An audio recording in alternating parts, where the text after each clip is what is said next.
It's time for Twig This Week in Google. Jeff and Stacey are here. We're going to talk about the latest news, just kind of a farewell to Gawker, or maybe not exactly a eulogy. What is the Samsung scoop? And a look at some new IoT devices and what not to do with your Hue. It's all coming up next on Twig. Netcasts you love. From people you trust. This is Twig. Bandwidth for This Week in Google is provided by Cachefly. CACHEFLY.com. This is Twig, This Week in Google, episode 367, recorded Wednesday, August 24th, 2016. What's a Topo Chico? This Week in Google is brought to you by ZipRecruiter. Are you hiring? With ZipRecruiter.com, you can post to 100-plus job sites, including social networks, all with a single click. Screen, rate, and hire the right candidates fast. Try ZipRecruiter for free at ZipRecruiter.com/twig. And by Wealthfront. Wealthfront is a low-cost automated investment service and the most sophisticated way to invest your money. Whether you've got millions or you're just starting out, visit wealthfront.com/twig and sign up to get your free personalized investment portfolio. That's wealthfront.com/twig. And by Casper, an online retailer of premium mattresses for a fraction of the price, because everyone deserves a great night's sleep. Get $50 off any mattress purchase by visiting casper.com/twig and enter the promo code TWIG. It's time for Twig This Week in Google, the show where we cover the latest news from the front. I'm just going to say that. From the front, whatever that might be to you. Or Jeff Jarvis, professor of journalism. Aye, aye, Captain, ready to serve and duty. He's on the front lines of the journalism biz. Nice to see you once again. Welcome, as always. Jeff, professor of journalism. Welcome to your new studios. It was great to see you move. Yeah. We you know, I'm not going to deny that I would have liked to have stayed in the brick house because I really loved it. But it was over big. It was about 2/3 bigger than we needed, and it was over expensive. And it was over because the company that owned it sold it to another company, which is turning into a brewery. So there was no choice. And we found a nice little space. I think when you get here, you'll see that it's different. But it gets the job done. That's all I care about. I just got to make the shows happen here. Jeff is the author of a number of wonderful books, including What Would Google Do? That's how he got on the show in the first place. But since then, he's done Public Parts and Gutenberg the Geek and Geeks Bearing Gifts. And he blogs at buzzmachine.com and Medium. And great post, I thought. Plugster alive, man. I like throwing on the plugs. Well, you do this, you sacrifice a significant amount of time from your very busy schedule to be here every week. I thank you.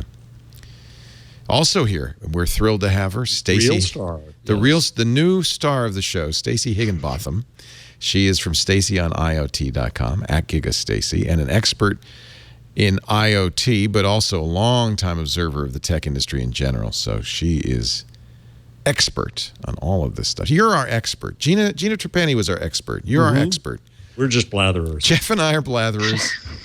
You come with the facts in hand. I try to keep you guys honest. Like that. You do. I like that. So this was the week that Gawker died. And, of course, I thought a fairly self-serving eulogy from the founder of Gawker, Nick Denton, in the New York Times, following an even more self-serving opinion piece from Peter Thiel in the New York Times. At least they got it covered, right? Actually, Gawker's, Denton's piece was on Gawker. I'm sorry. It was on Gawker, I was going to say, yeah. Peter Thiel's was on New York Times. Elizabeth Spires wrote, I thought, a much better piece in the Washington Post. The founding She editor was the former founding editor of Gawker. Founding editor of Gawker. Yeah. And then I wrote one, too. And that's what brought me to this subject, is reading your Medium piece, which I thought was really great. And the bottom line, at the very end of the piece, I think you said it very well, and it applies both to Peter Thiel and to Gawker, which is power corrupts. And that's the real lesson here, I think. Yeah, both Peter Thiel and Gawker suffered from success in some ways, right, of having too much power.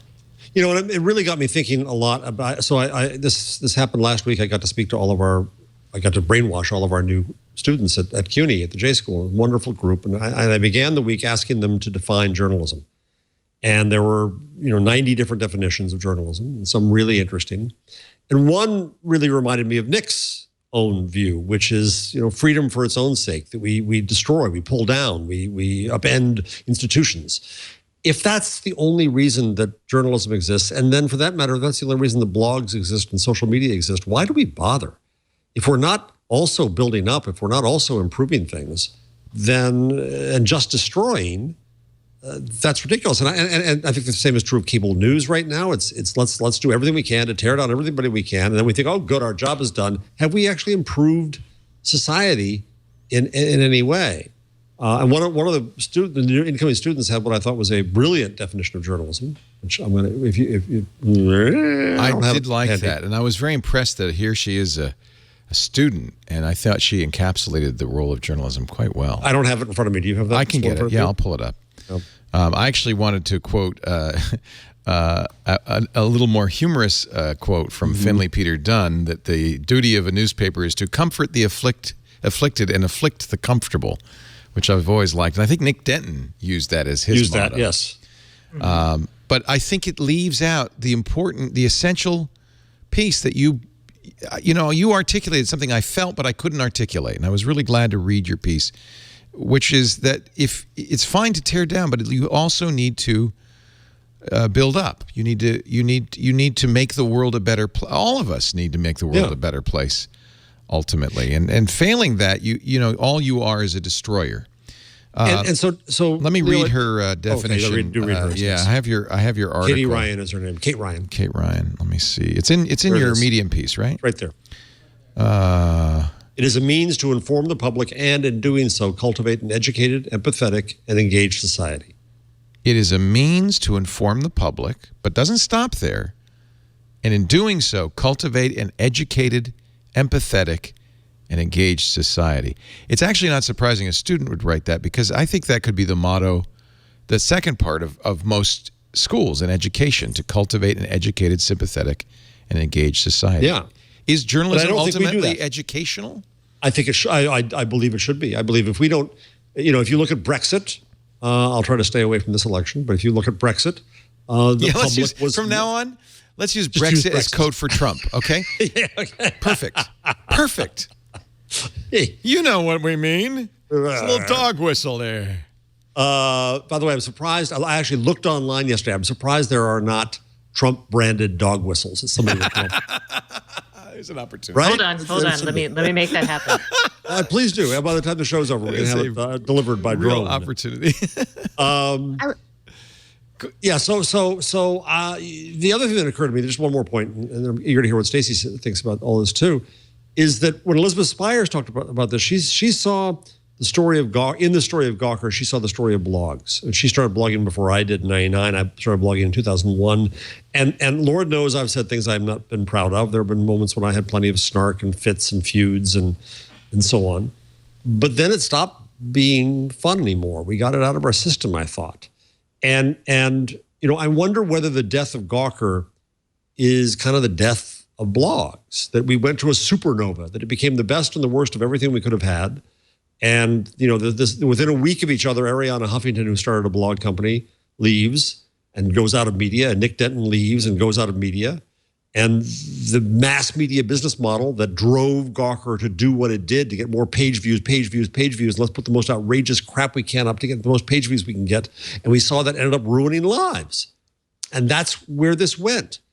And so there was, to me, a moment of reflection, not just about Gawker, but about blogs, social media, the net, and journalism itself.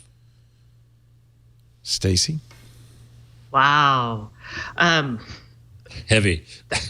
That's so heavy. I'm like, dang, okay. I think the people who embraced blogs early on were maybe not in the Hunter S. Thompson vein, but I think journalism goes through that. And they were gonzo. Gonzo journalists. Thank you. There was a bit of that in blogging, and it felt free and fun because the internet was no new. rules. But I don't think this is the death of blogging. I think blogging has irrevocably changed journalism. Gone is this ideal of objectivity, and we can argue if journalism is really objective or not, but that's like a journalism class kind of thing. And now we're seeing, hopefully, big publications pull some of the best aspects of blogs, I think, in asking for crowdsourced and community kind of participation on project. If you look at how ProPublica is changing. And then I would also argue that we are still in a world where journalism, and the best journalism, is empathetic and builds the community. And I would point to the New York Times, just that quick thing in their Well column about EpiPens and the cost. That's one of the biggest stories of this week. Wasn't that huge? Yes. Yeah. And so that is a wonderful example of a paper still doing that type of work, and then everyone latching onto it. And it's a tightrope, though, between objectivity and advocacy. I mean, to some degree, that was an advocacy piece, right?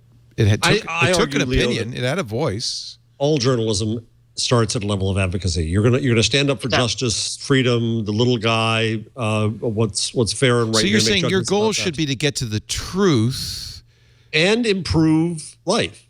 I will say, Go ahead, as a tech reporter who's done this, like reported on technology for years, I've had two goals, overarching goals. One is for the consumer. So as someone who buys and plays with or whatever and relies on technology in life, I advocate, like, if you read my stories about broadband, you will see I have a clear position on all of this. But I also do the research, and I made a point of understanding the technical underpinnings of anything I advocate for. And I feel like a lot of journalists don't necessarily take that second step. And I think that's the most important part, because otherwise you just have opinions unfounded by anything useful. And there's trade press versus regular journalism. Well, true. You and I come from trade press, and the risk there is a risk that the New York Times doesn't face, but is to be co-opted. I guess they do face it in beltway journalism, to be co-opted by the people you're covering. So it's really good, I think, for a tech journal. I'm completely with you. In fact, I learned that lesson from Jerry Pournelle in his Chaos Manor column in Byte magazine, which was so different from all the other tech writing that was going on in the 80s, because he took the point of view of the user. He was a user, and he reported back as the user, and the user really almost in opposition to the tech companies, to fighting for the user over the tech companies. And so in trade press, I think that you're absolutely right. That's a vital, very important distinction. I don't know how that applies. No, I think it absolutely applies. I think it absolutely does. Let me try not to get too controversial right now, but as has been obvious, I'm transparent about this. I've been transparent about this since 2008. I support Hillary Clinton, and I decided to go and kind of embed and live this. I haven't written this up yet, but last weekend I went down and I volunteered in Philadelphia, in West Philadelphia, and I went out and registered voters, and I drove people around, and I even did a little bit of canvassing. More people should do that. That is such a vital perspective on what's going on. And I did it as a partisan. I am a partisan. I am for Hillary Clinton. Make no doubt about that. Jorge Ramos at Univision said that it's like World War II. What did you do in the war, Daddy? What did you do during the Trump time, Daddy? People are going to make their own decisions, and whatever those decisions are, that's what a democracy is about, is to be able to express them. But to the point now, this is where I know I get people in trouble, but I got Breitbarted yesterday, so it can't be any worse than that. You got Breitbarted? Oh, Unleashing the Dogs of Trump. Oh my God. Oh, I got to read that. Yeah. Maybe my daddy. Don't start it again. I'll tell you what it was.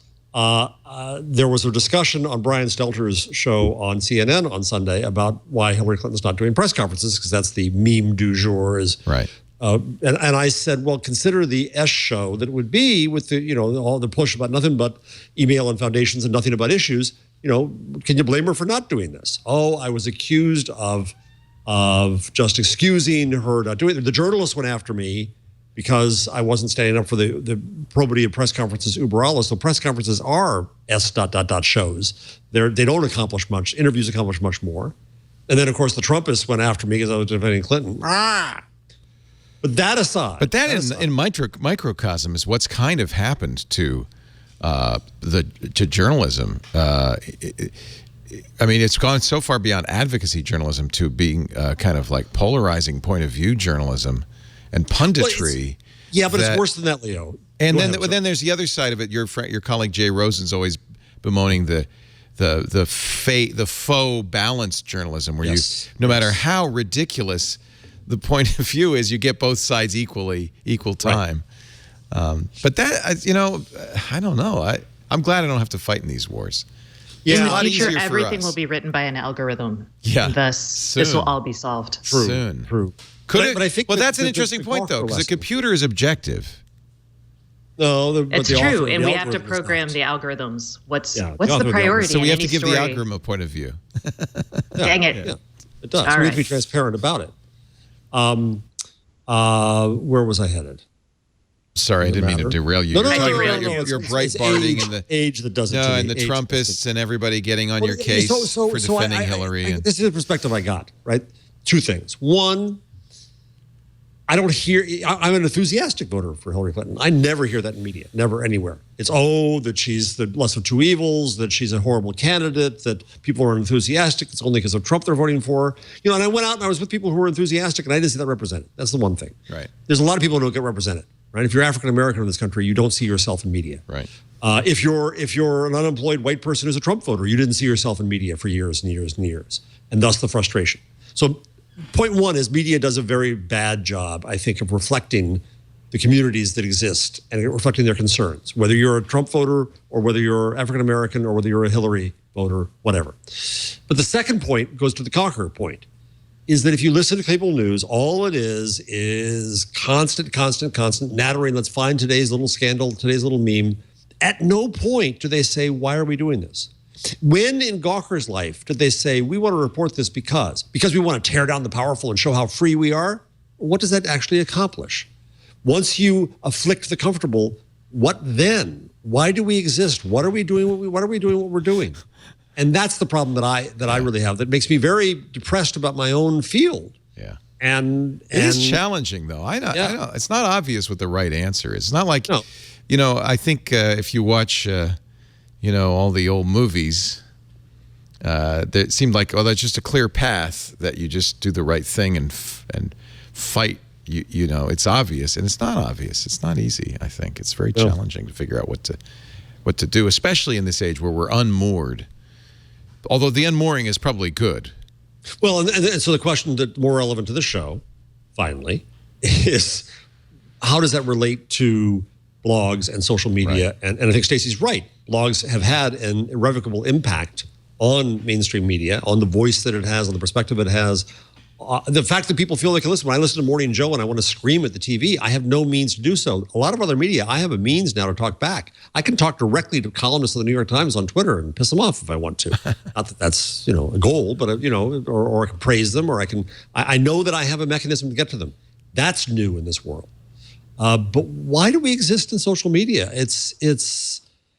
Why does Twitter? I was thinking a lot this week about what you said last week, Leo, about Twitter, and why does Twitter exist? One has to ask at some point. Meanwhile, Nougat came out. I'm like, man, okay. Thank you, Leo. I should warn you, Stacey, that both Jeff and I have this kind of tendency towards the heavy. I don't know, pontification. Leo puts the helium back in. This is not good for Wednesday late afternoon because I'm not drinking. As Steve Martin told me, pontificating's fine if you're the Pope. He said, by the way, that joke people don't get that right away. It sits there for a while. Anyway, yes, this is a show to sit back, enjoy a little mint julep, and talk about nougat or nougat. I actually have it on my 6P because I signed up for the beta. You got it. Oh, you're getting it too. You're getting it right now. I don't have it on my new phone. But you are getting it now, right? That's what that is, isn't it?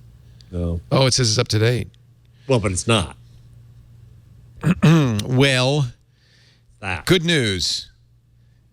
First of all, you did the beta, right? On the other phone, on the 5 phone, yes. Well, you know exactly what it does. Yes, because it's no different. So normally I go nuts. we always used to go nuts saying, update, check update. And I'm not doing that this time because I know what Nougat is, and I'll get it, and that's fine. And I'm happy. I'm happier. I'm much happier.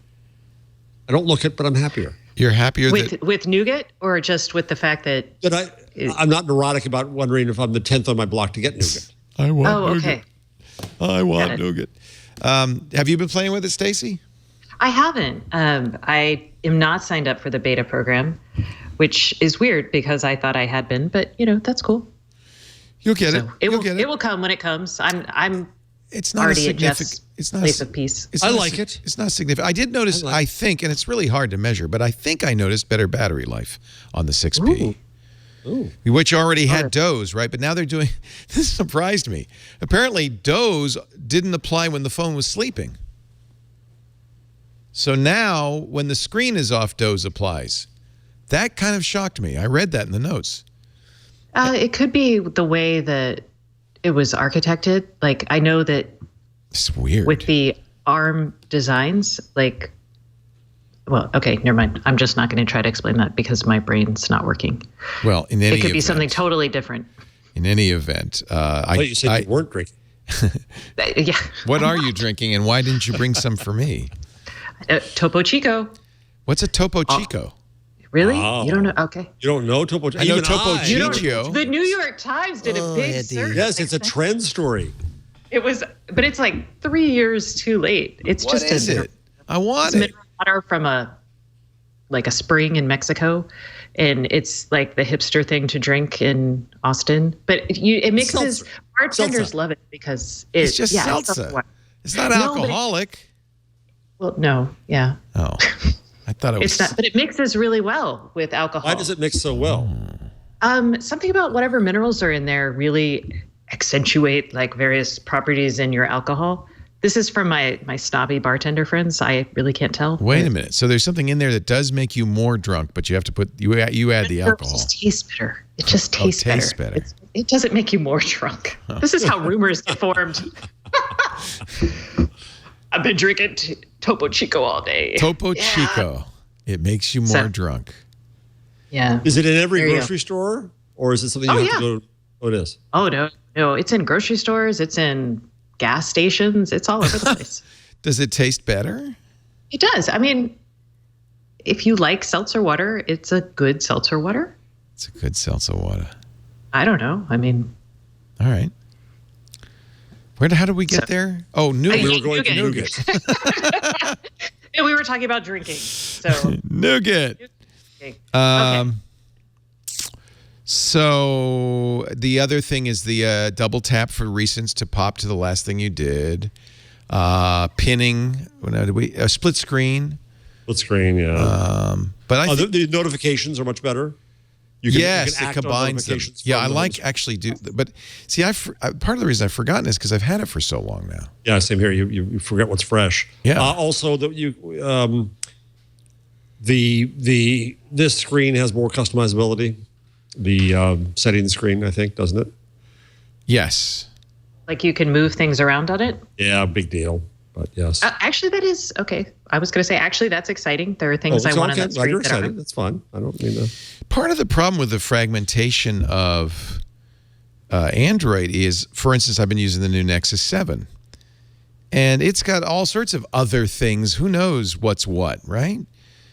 It's the new Nexus 7? Note 7, sorry. Oh. I've been doing that a lot. I was going to be jealous. The Nexus 7 is back. The new Nexus 7, no. Actually, this is an interesting story. Let's take a break. And there is a story I want to talk about, which is that the Note 7, which is a very nice, beautiful phone, snappy and looks good and everything, is designed in such a way that reviewers love it because they don't have to use it for very long. But that all of Samsung's phones slow down and become crap really a few weeks later. Well, let's talk about it. Is that the case? I'll tell you. I hope not. My mom and dad just bought one. Yeah, I really like the Note. I'm a big Note fan, but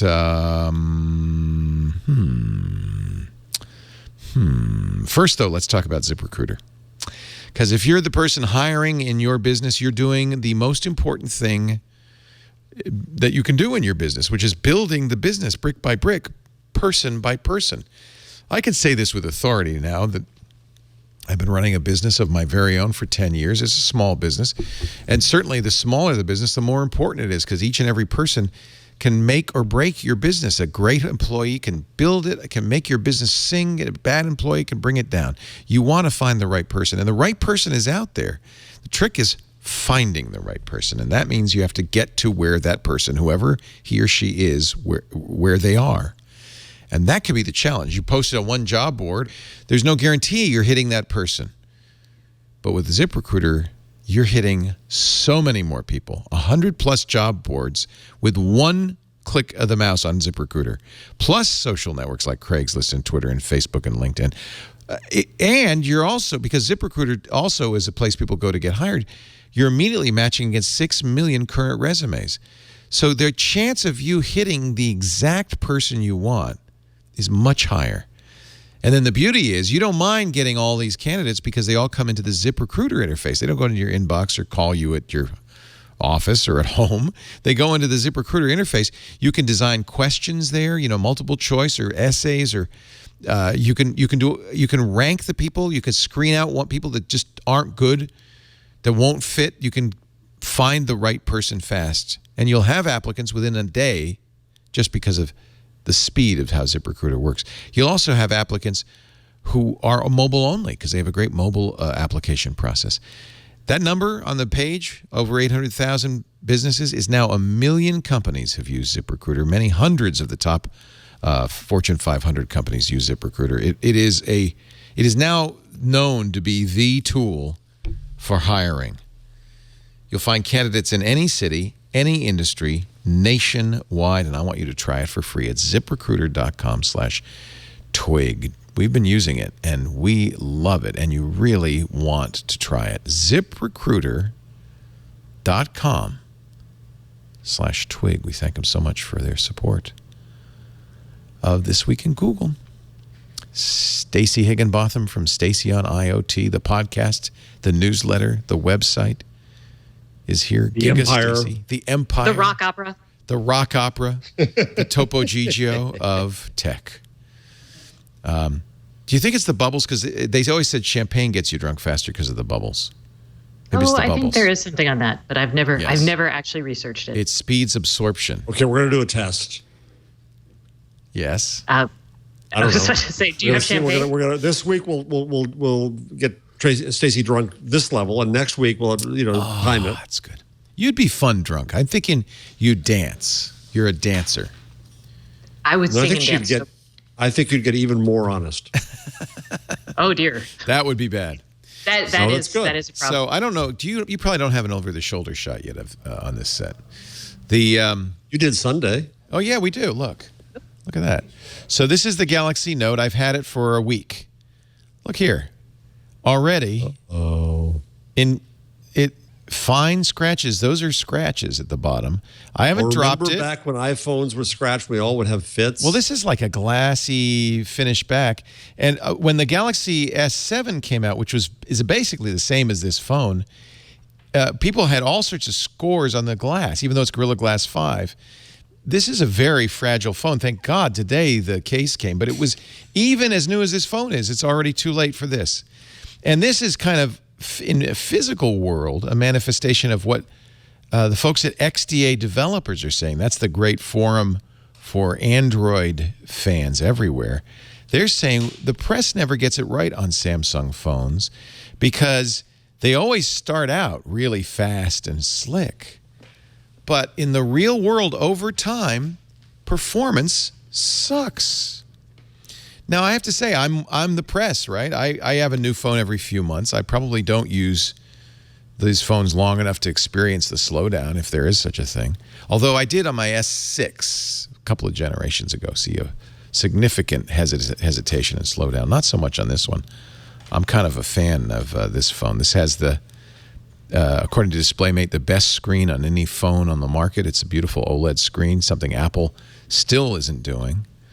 Of course, the stylus. Everybody loves the stylus. Or if you do love the stylus, this is the phone, right, for stylus lovers. You can write. You can actually translate handwriting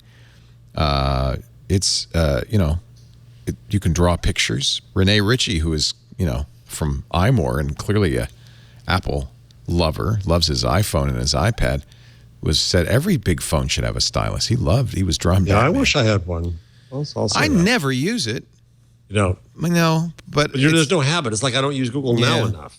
My handwriting's so terrible, and I'm no artist. So, but yeah, I mean, you can take screenshots and annotate. There's a lot of, and by the way, this is one of the reasons that I don't know if Nougat is such a big deal for me. Samsung adds all sorts of stuff, right? It's full of stuff that isn't in Android. Like one of the things I really love that's been in most of the Galaxy phones for some time, your parents might like this, Stacey, is the adapt sound, where you actually take a hearing test. You put in your headphones, you take a hearing test, and they generate an equalization curve that will make stuff sound better. And it makes a huge difference for me. And I'll have to tell him about that. Is it like an automatic thing? When it's buried. No. Oh. Yeah, that's the problem. Okay. In fact, I read a review of the S7 that said it's a shame Samsung doesn't do that anymore, but they did. They just, I guess, didn't. You go to sounds in the settings, and you have to scroll all the way down to sound quality and effects, and there's an equalizer, but at the bottom of that, there's adapt sound. And what it does, this is my curve that it generated. There's the light blue below. You can see, as with most old folks, my high end is really poor. And the darker blue is what it equalizes it up to give me excellent hearing across the board. And it's definitely noticeable. I mean, it really sounds much better to me. So, that is so awesome. Yeah. But that's not Nougat. It also does, things that, it was the first to do split screen. Now Nougat does it, but I've been doing that for a while on my Samsung phones. So, on the other hand, a lot of people say, and I don't disagree, they junk it up with other things, right? There's all sorts of weird cruft. The other day, my Chromebook at work, finally got slowed down. I actually thought TweetDeck is freezing on me constantly, so I thought maybe it was the Chromebook. So I rebuilt the Chromebook, and it takes literally 2 minutes. Why can't that be the case for a phone? I know. Well, it is. That's actually, if you're going to take one thing that's great about Nougat, when you update Android now, instead of going through each application one by one, app 1 of 293, app 2 of 293, you might as well just go to bed. In fact, many Android phones have a setting. It's not default in Android, but many Android aftermarket settings say, check for updates in the middle of the night and apply them in the middle of the night, so I don't have to look at it in the morning. Nougat doesn't do that anymore. It is almost as fast as that. It's almost 2 minutes. It's very quick. Oh, yeah. Okay. Wow. So that's a big good. improvement. So part of the problem is this Note 7 is, of course, marshmallow because it came out 1 week before Nougat came out. And because it has so many adaptations, it's going to be a while. Samsung says, no, we're going to get it out in 2 months. We'll see. I'll see it. I'll believe it when I see it. But it takes them a while to adapt it because they have to take the new Android source code and then add all their doohickeys and stuff. So I'll tell you what, if I get a better camera and better battery life on a Nexus, I would choose the Nexus. I wish if I could get a pure Android experience on that hardware. Well, I mentioned that before, right? Right. Which they used to have, remember that was a brief period around the Google Play experience for one phone they sold it. It was great. No, I thought it was more than one. I thought they did a couple. Well, but it's gone. Yeah. Anyway, I like the Nexus 7. I agree that sometimes Samsung phones deteriorate over time, but Note 7. Note 7. Sorry. Again. That's okay. Note. Nexus. Note 7. Part of the confusion is the last one was Note 5. So and there was a Nexus 7. There was, yes. Which I missed terribly. You know what? Yeah. Googlers I know adore the Nexus 7 and still carry it. Yeah. Yeah. Yeah. Did they cut off support for that finally? Was that the news or was that no? I have one. It's up to date through 601. I don't know if it'll go to 7. I have the second year Nexus 7. Oh, no Nougat support for Nexus 2013 Nexus 7, which I think is the second one. Aww. And a tablet really can use that split screen and stuff. Yeah, that's a shame. The Nexus 7 to me was the perfect size. It was a great tablet. I absolutely loved it, but I mean, I like my Pixel C, but it's just very different. It's much bigger. You will get Nougat on the Pixel C too soon. It did darn well better. Yeah. You're so cranky, Jeff. I know. He's like, it's great. We just count on Jeff to be peeved, miffed. You know why? Everybody's miffed with me, so I'm going to be miffed back. He was a TV reviewer for years. That'll turn you sour. I have hate mail from Bill Cosby, which is now very something to be proud of. Yeah. Yes, it is. Yeah. Let's see.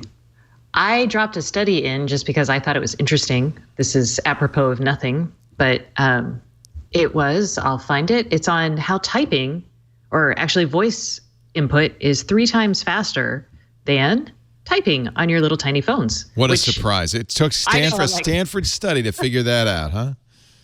Well, exactly. I'm like, but they also included as part of that, it looks like, some of the challenges that you have when you do voice recognition, when, you're like having to go back and fix things. So I was like, make a fool of yourself on the street. Here's something surprising from that study, though. Speech recognition is 3 times faster than English typing, but only 2.8 times faster than Chinese typing. You'd think it'd be the other way around. It's all because they can do a paragraph you're right. and a character. Oh, you're right. Each character is one word. You're right, of course. That's not, is that how, like, it's pinyin keyboards? Is that how you say it? There's pinyin, but I don't know how they do keyboards. I don't know how they do it either. Pinyin is the Anglicization of Chinese ideographs.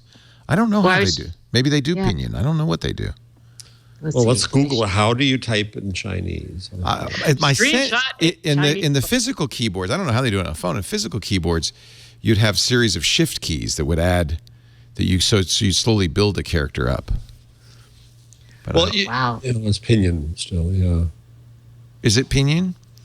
To enable English error rate is 20% lower. Mandarin error rate is 63% lower when you speak, which is interesting. And this was not using Google's speech recognition, but Baidu's deep speech too. So, and it was, let's see, it was on iOS keyboards. It was built-in QWERTY or Pinyin, Apple iOS keyboard. The iOS keyboard is horrible. All right. That I'm so inaccurate on that because it's small.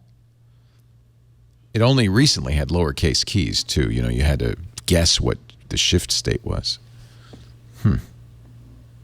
So you want to see? I don't know. We can watch a video. They did a video. I was looking for one. Yeah. I love. Of course they did. Of course they did. Stanford's got this great open. They have to make videos. It's like the old HBO. So great speech recognition.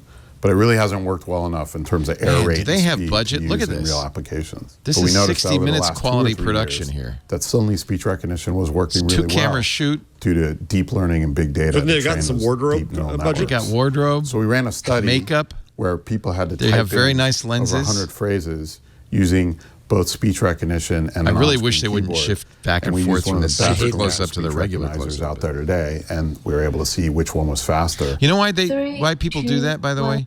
Because people who do TV think you're an idiot. Yes. Amen, Leo. Amen. You know what I really hate? I hate when they do the 2 shots and one of them you're looking like this. Yeah. You're looking at nothing. It just makes no sense at all. Or I'm looking that way. Because TV that's people... That's why I like this show, because I can actually talk to the user and yell at them even.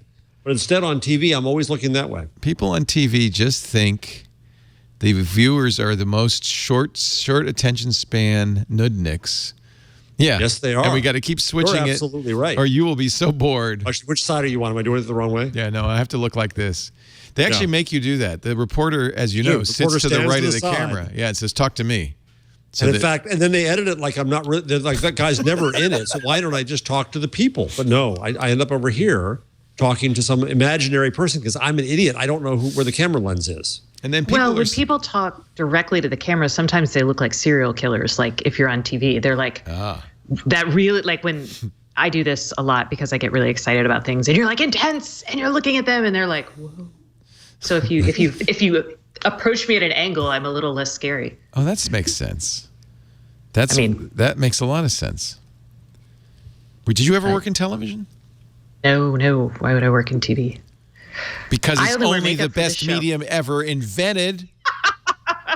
I'm like, writing is the best medium ever invented. Then podcasting. or Yeah, radio. Gutenberg. I'm sure that's true. Uh-oh, drink. Gutenberg. Oh, is that what this is? It's a drinking We're game. drinking. Yeah. So, okay. Anytime you mention All right. Gutenberg. That's a good study, and it doesn't Topo- surprise Topo me. I Chico, you can dictate have your whenever I Topo can. Chico. I am so much better dictating than I am typing on a little dinky keyboard. I always dictate. I've seen a lot more people talking to their phones lately. I think we talked about this whole habit, this yeah. habit. But I've seen. I was in where was I? I was in the Admirals Club at some airport. One of the airports I was in, I think it was San Francisco, and this dude was just like talking, text, and it was so funny watching him because it was like Jackrabbit quick, like Talk text. going Talk back text. and forth. You mean So- he was multitasking at the same time he was on a phone call? He was sending texts? No, he was. I think he was dictating his texts, but like it was weird because he was in such a public place and there was a lot of noise around. Yeah, I'll do that, though, because I'm so much better at speaking than typing. But the problem What is... you do for a living. Well, it's just easier. The problem is you always have to correct it. There's always some time spent going, no, Yes. I didn't mean conveyor belt. That's another thing I learned from my time with the movie star Steve Martin. Have I dropped that in lately? Please do. I like this. He told It's me been 2 weeks. he sent me a text. That said, we'll have to be later for lunch because I have a Nook rehearsal. I thought, ooh, that's probably a movie term, a Nook rehearsal. So I asked him, what's a Nook rehearsal? He said, I don't know. He said, that's what all the young comics do now. They don't correct their autocorrect. They leave it as is. That's the thing, the in thing to do now. It's kind of, that ironic, just leave it as is. Right. Even if it's Postmodern texting. yeah, modern texting. Don't fix it. So just so you know, when you get weird texts from me, that's what's going on. I'm going to be So I heard trendy. on It's Howard all get Stern out. today, Yes. Steve Martin, Tom Hanks, and a third star whose name I forget, when they're going to have a gross out moment, when they're going to have colonoscopies, Yeah. they get together. They do schedule them at the same time, and they get together and they do the prep together. What? That's what The they starvation said. prep? No, the blast have- to 3-year system prep. Oh, Why would they do yeah. it together?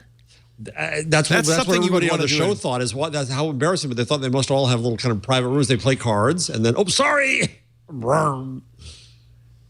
there we go. Colonoscopy parties. Martin Short. That's yes. Martin Short is making that up. I guarantee you that is not true. Howard Stern knows Steve Martin well. That's a joke. All right, I'll ask Steve.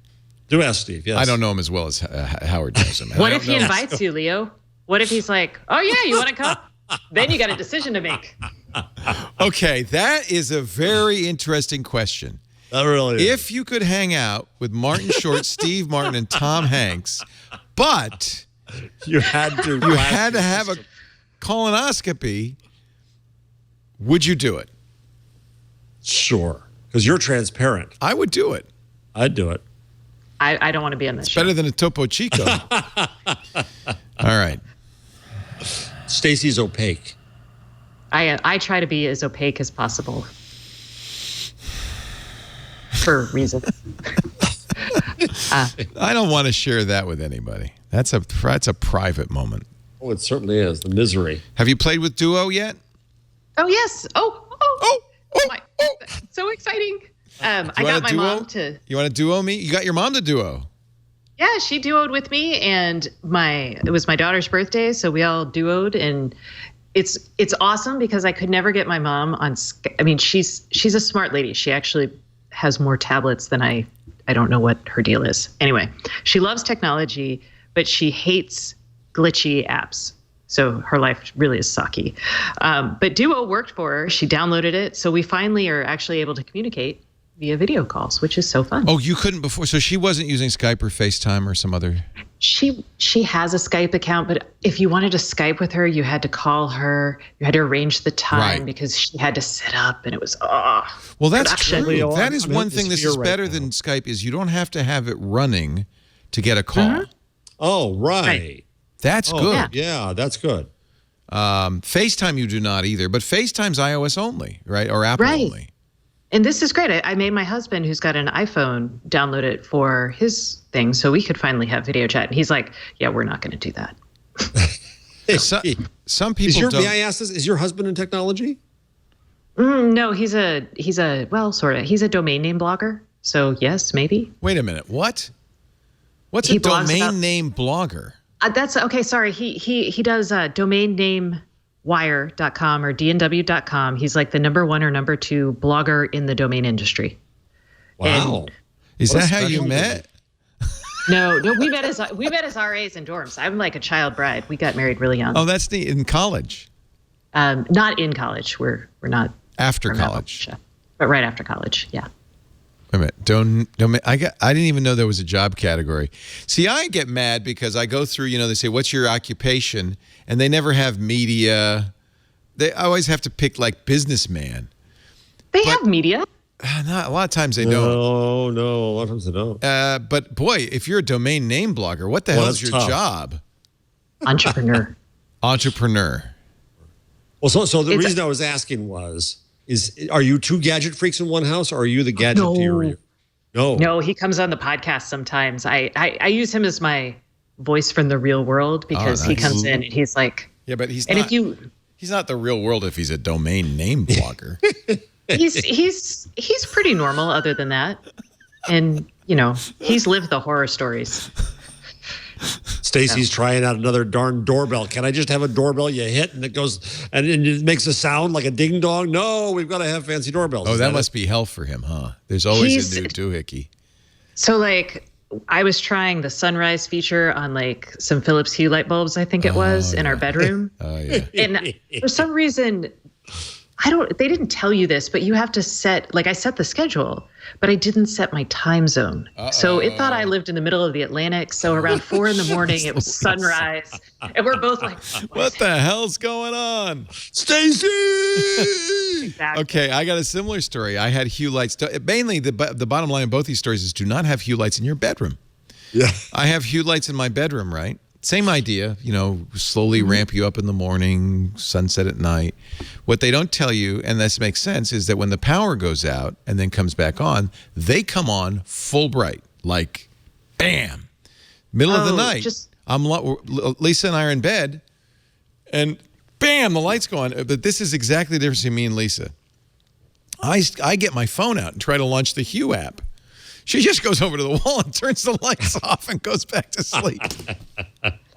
Yeah, if you're gonna have smart bulbs, I would recommend putting in a smart switch because if you have the smart switch, or just don't put them in your bedroom. Also, totally legit. I understand why they come on full bright because you want them, right? But it is not a nice way to wake up. You don't want No, it is sunrise terrible. at 4 a.m. You're not in Kiribati. Come on. You know what's first? The worst way to wake up is having all of your Sonoses decide that because you're home, it's time to run the welcome home sequence, not just in your bedroom, but around your entire house. What's the welcome home sequence? I don't have a welcome home sequence.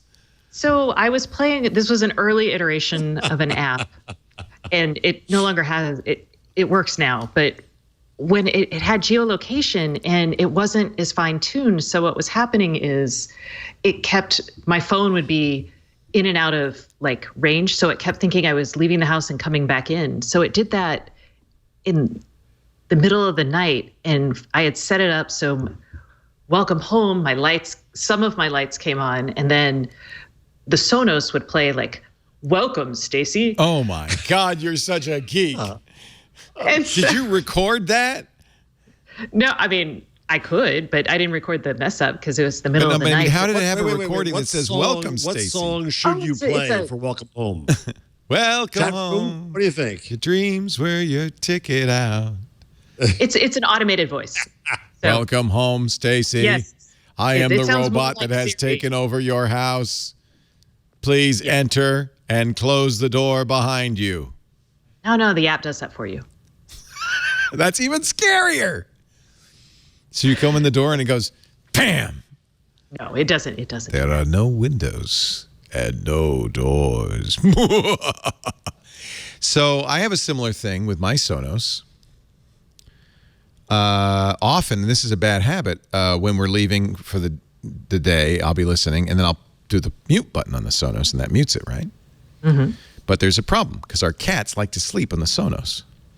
So in the middle of the night, because I often have the Sonos connected all through the house, the cat will lie on the Sonos, turn off the mute button, and that's blaring music in the middle of the night.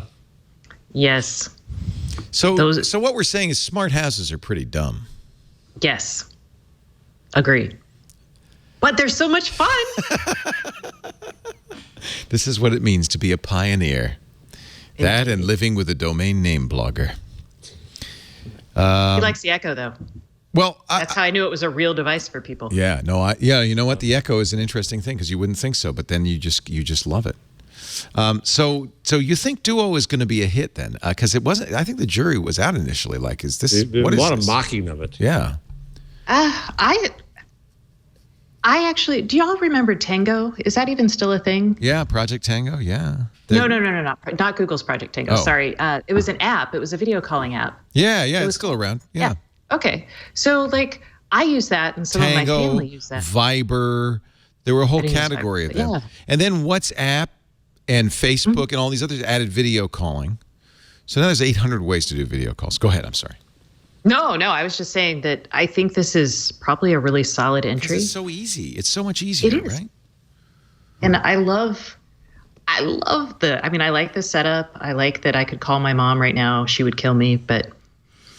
Yeah, but she's a big button there. Do. No, but that's the beauty of it. She's a big. So get this. I've replaced.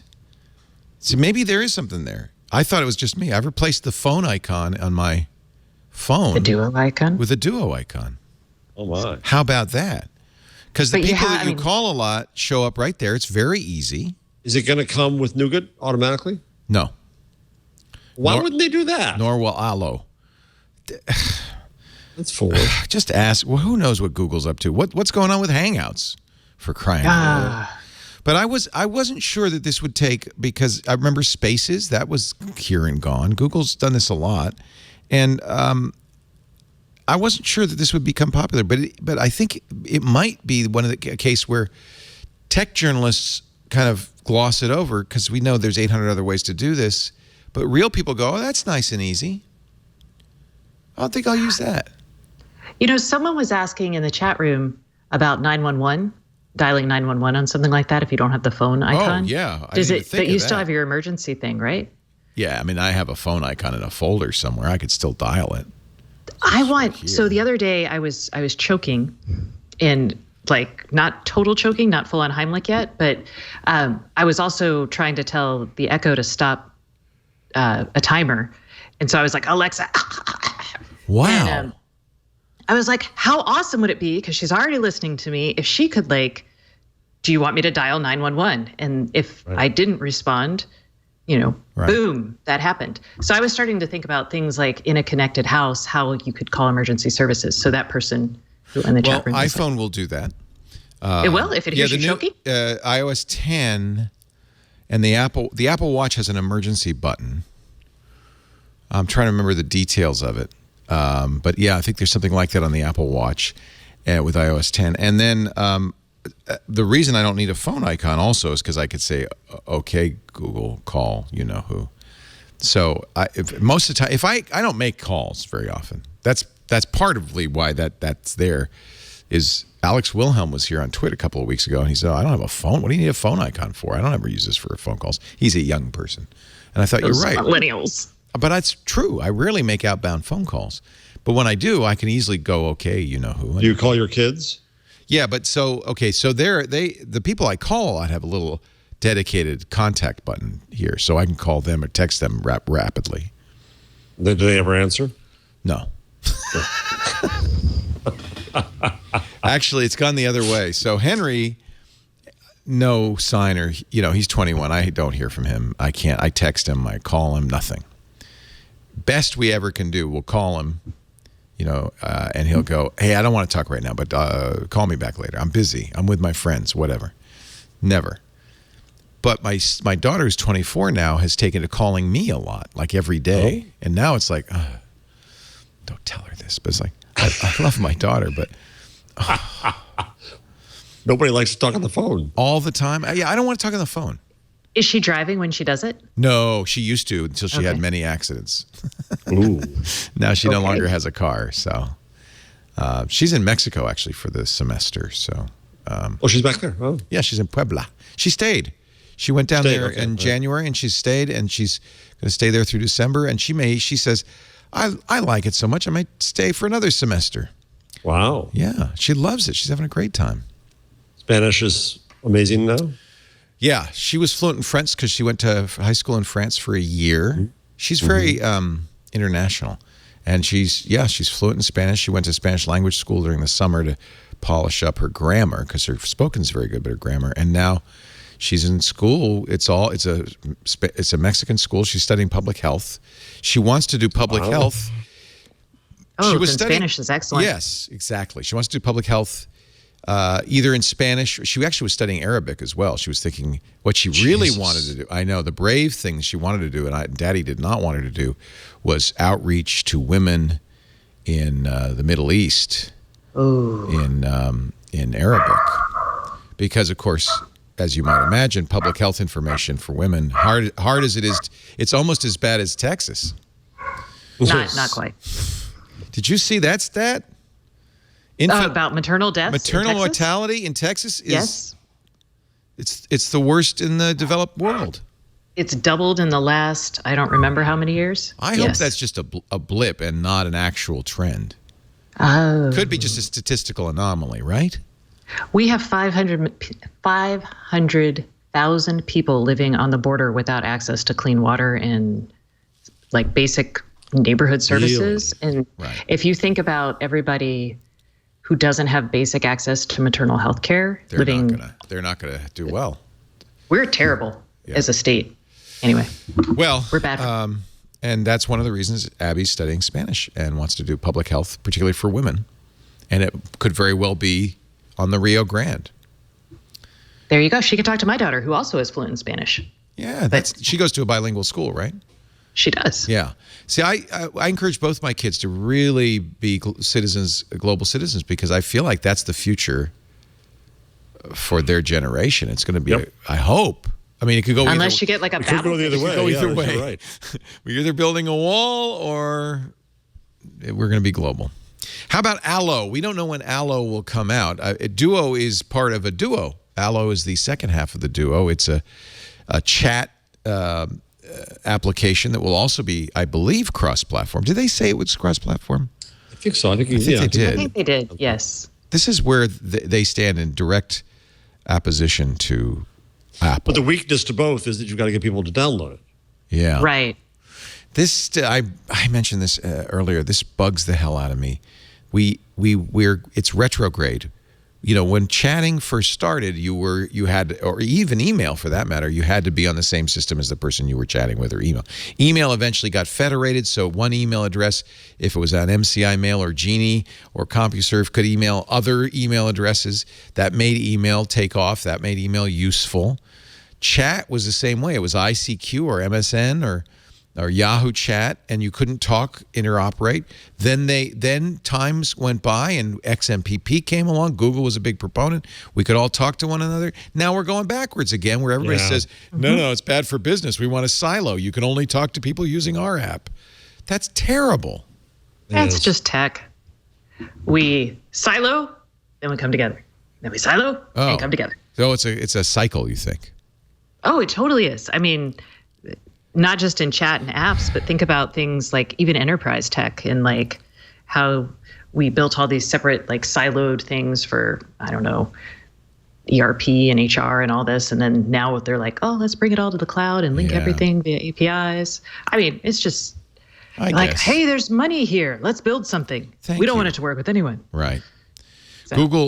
Google's Allo, I think one of the most interesting features, there are many. And by the way, I'm just hoping this is Google's final, bid for chat, because they can't seem to make up their mind what the hell they want for messaging. But they will also have an assistant built in, and you can talk to the assistant. See, I wonder whether that isn't the primary use of Allo. That's what I think, too. It's going to be great. It's great for users, but it's also going to be great to train the Think about it. Google does, they've got this, like, when I search something on Google, even when I'm doing it via voice, it's much less natural language, right? Yeah. But now you're going to get all of these very natural language requests written into text with people. And that's going to be wonderful for their machine learning efforts. And Google on tap will work better because you can search the text on the screen. And I'm super excited about it. me too. I want to use it. I want a good centralized messaging platform that I can use with everybody. I'm using Facebook Messenger right now. That's really not great. And nobody. What's the rumor on when Google Assistant, Google Home is going to be out? Any rumors? There are no, like, it's. I have heard that it is being tested, but that's all I've heard. So Because I have Allo, no with real- that, it starts to all come together. It's like the Matrix, Yeah. except not the Matrix. Isn't it funny how Yeah. I want to buy into this? I want it. I want to go all in. I want it. Google, you can have course it you all. do. I want it all integrated. Google, do for too. all that it makes you into the product, they deliver amazing services. Yeah. And I'll give them my data, sure. Yeah. Oh, yeah. Well, will you give McDonald's Happy Meal fitness tracker your data? Be a bad idea because they just got recalled. Did they make them with, or they made them with the nickel Yeah. that 5% of the Reports population are allergic with? Yep. Reports of burns and rashes trigger a recall. This is a good idea. Remember, it wasn't so long ago. They said, hey, we're going to give fitness trackers out in our Happy Meals. Get the kids walking. But I applaud the intent.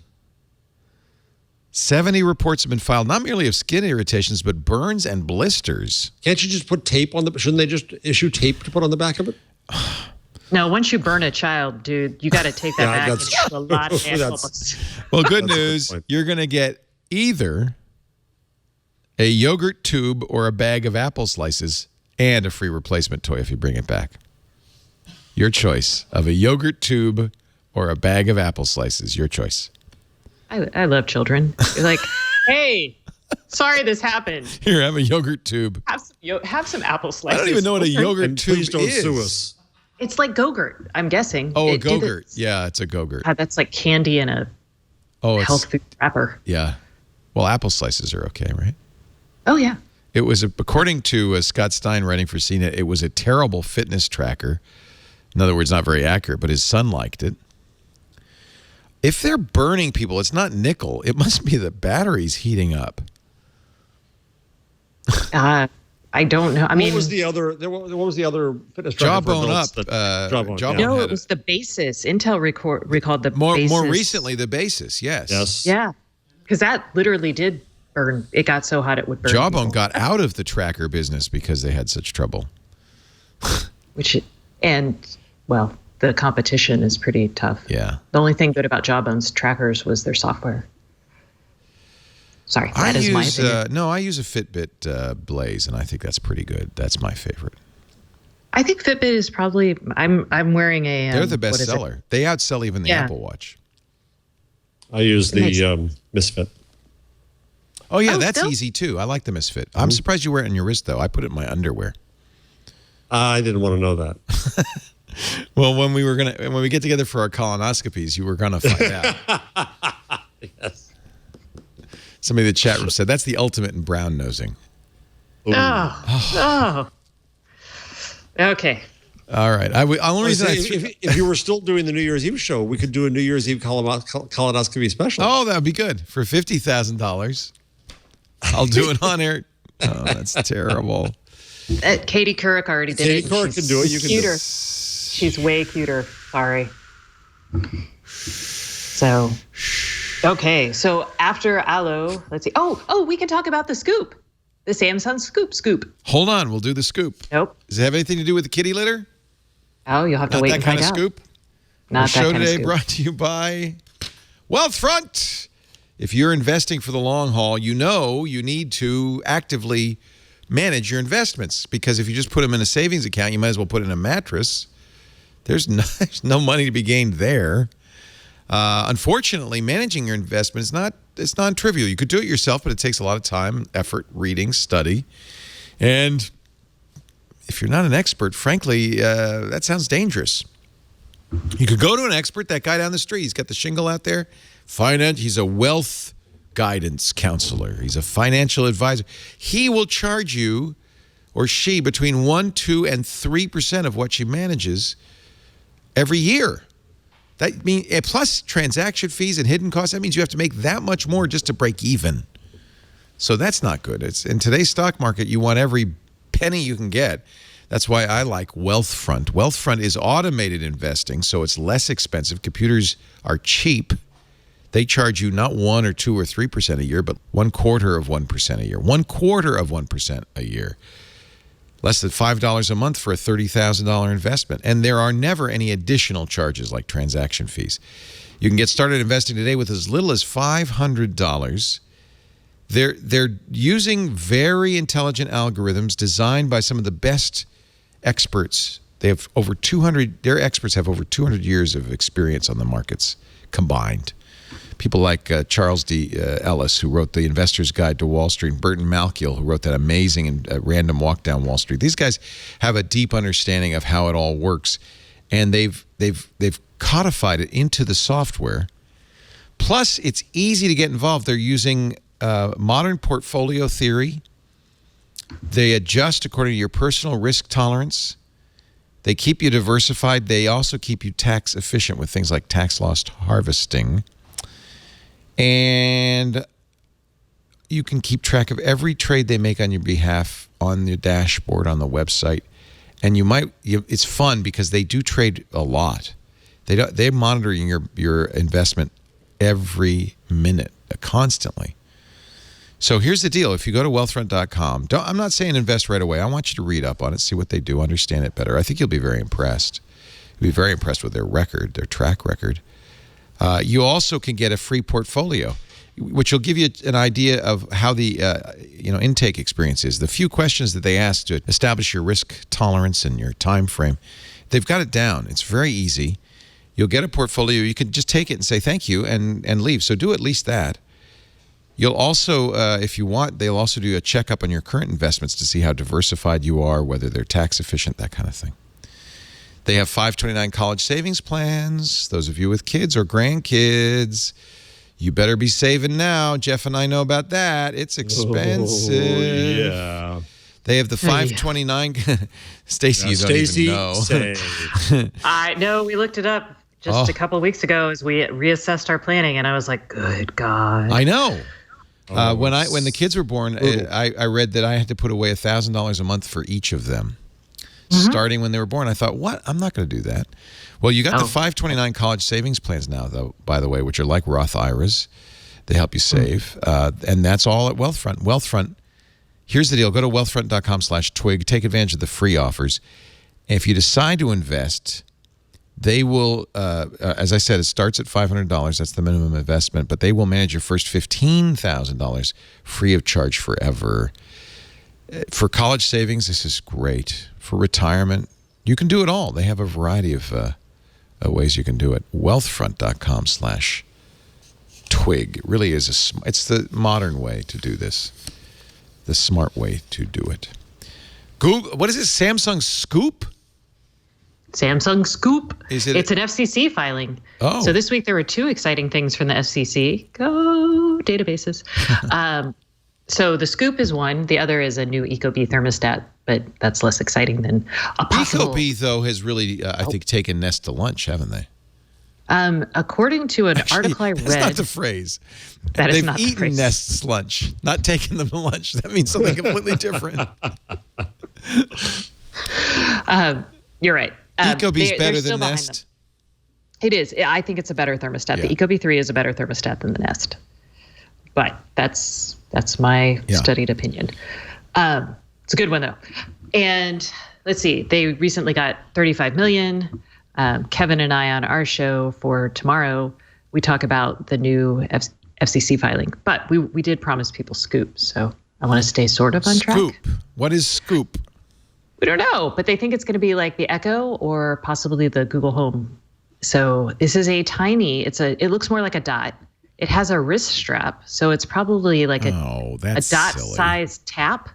Was that just crazy? Yeah. It says it's got a USB jack, a charging port, and play and sound control buttons. Volume, that's the word I was looking for. Won't you be disappointed if it's just Bluetooth speakers? That's kind of what I thought it looked like, to be totally honest. There is a microphone, so... But yeah, I'm like, Well, don't we really want Sonoses you can talk to? Yes. So that's the promise of Google Home, in all honesty, to me. It's the ears and mouth of your home. When are we getting right that? now, hurry up, Google. Man, well, that or Sonos. I would prefer if Sonos give us an API, because I've already got the Sonoses. How awesome would it be to use stuff you've already bought? You know, I mean, I have tied my Google, my Echo tap. No, my Dot. You've plugged your Dot into a Sonos. No, I do right? it by a Bluetooth into okay. into wireless speakers. And there are people who've jerry-rigged it to work with Sonos. But you have to leave your computer on. Yeah, it's a pain. I would really love to be able to talk to my Sonos. You know what's funny too is the Sonos is expensive. And I always thought, oh, they're probably not very good speakers. But I was listening the other day. We were having a party, and we had party mode on the Sonos.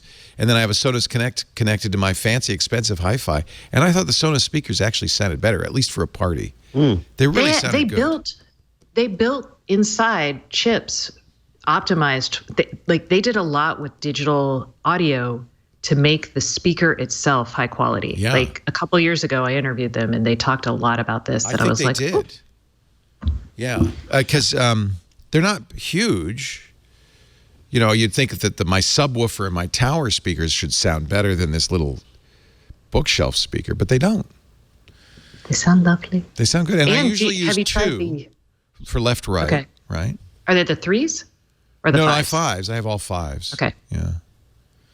Have you optimized it with your iPhone so you can stand in the middle of the room and play the music? And you should. It's actually pretty cool. Does it make a difference? It does make a difference. Although maybe you can't hear it unless you've got it tied to your Samsung phone. I have my Sonos in every room of the house we got. But it's been over time. Oh, man. It's very expensive, but I'm so all in on Sonos that I would like it to have the Amazon Echo capabilities. Oh, yeah. Well, they won't have only the most recent ones have microphones. So Right, and I don't have any of those.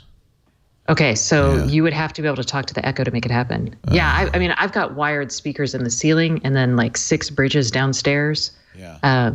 So I'm with you. Let's make it work with the Echo. How hard is that, Sonos, just to talk to Amazon? They have to get an approval. They have to release an API that's approved, and we can talk about Amazon and their new music service. Maybe that will inspire. That's why just as one dies, one comes. $5 music service, but it plays back on the crap Echo speakers. I don't want that. Right. Neither do I. Well, I guess I could use it with my Dot.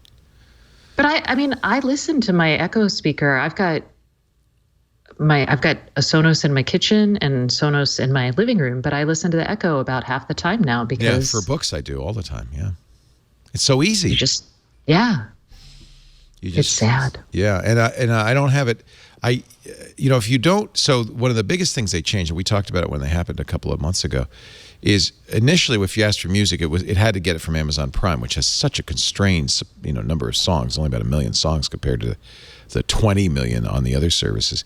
But recently they allowed you to use Spotify as your default music service, or Pandora.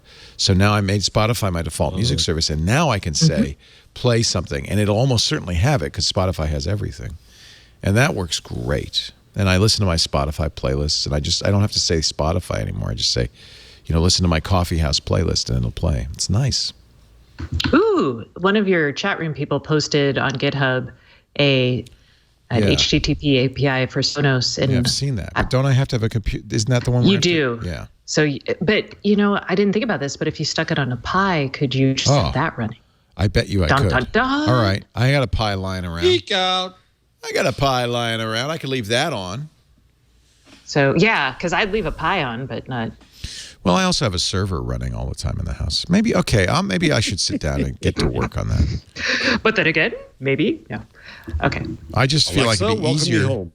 It would probably work better and be easier if it would just be endorsed and supported by Amazon and Sonos. Oh, well, yeah, because not like, I mean, Jeff is like, you guys are geeks, but so most people are not going to be like, oh, I'll just pull some code off GitHub and run it on a Pi that I have lying around. It's easy. You just clone that, compile it, put it on your Raspberry Pi. Jishi. Yeah, I've known about this one for a while. Jishi's Node Sonos API. You know, what'd be cool is if you could what if somebody did a Tindy and you stuck basically this on a Pi and made it just work, and then you could sell, basically the Sonos API on a stick. Oh. That might be fun. I wonder if that's legal. No, probably not. Why wouldn't it be?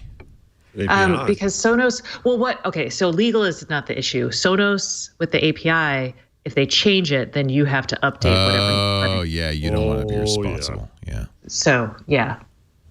And if you're a normal person who buys that and it's like, oh, I want to do this, let's see if I can make it work. And then they change the API, you're going to be like, now I got to update it? What? I got to flash it? What? No.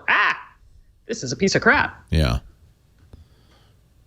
Okay. So cheap, you just sell another one. Yeah, if you could sell it for $50. That's not that cheap, man. If I spent $50 on something, if you spend as much as you spend on Sonos, it's nothing. Oh, my God. I don't even want to think about it.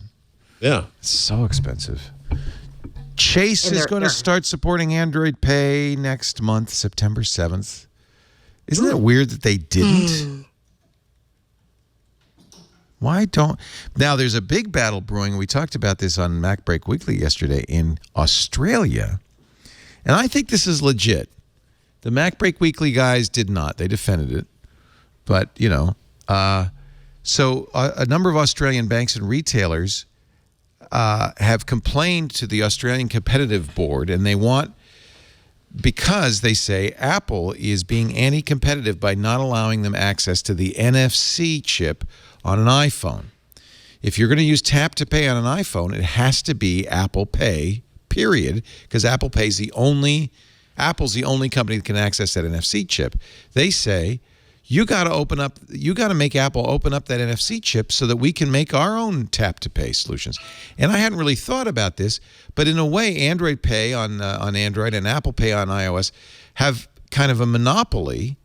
Android Pay less so because there are other solutions. I use Samsung Pay, for instance, because this NFC chip is available. And I think Samsung Pay is just as secure as Android Pay, is just as secure as Apple Pay. It's not an issue of security. It's an issue of competition. Apple can take as much of a cut as they want because if you're going to use an iPhone and Tap to Pay, you can only use Apple Pay. So the Australian Competitive Board is now has to issue a ruling over what's more anti-competitive, all the banks and retailers in Australia getting together and complaining, or what Apple's doing with its NFC. And I think that they're right. Well, are there security? I mean, Apple usually argues security when it closes off. And I'd be curious to see what kind of filings end up, like how technically true that is. I'm sure they'll raise the specter of security, but like I said, I don't feel any less secure using Samsung Pay or Android Pay because an open NFC chip doesn't mean... Well, I don't know. Maybe you can hack it. I haven't seen any evidence. Well, that's why I'm like, I want to see the technical documentation that they'll ask for, because that's a good chance to answer that. Apple's going to absolutely say, oh, well, we can't let everybody have access to NFC. That would compromise our platform. Of course they're going to say that. Anyway, that fight, we'll hear more about that in a couple of weeks when the Australian Competition Board rules. Do we care about Google phasing out Chrome apps for Windows, Mac, and Linux? I was wondering about that. Should I care? Yeah. I mean, I'm on a Chromebook, so it doesn't matter to me. But on my Mac, I can't use the same apps. I think the reason it's hard to explain this is nobody knows, and myself included, what's an app and what's an extension. Yeah. Extensions will continue. The apps will not. And I think I'm using one app. I think that's probably the case. I mean, I'm looking at my app store. So on Chrome, you have on the left of your bookmark bar, you have the show apps thing, and then you'll see all the apps.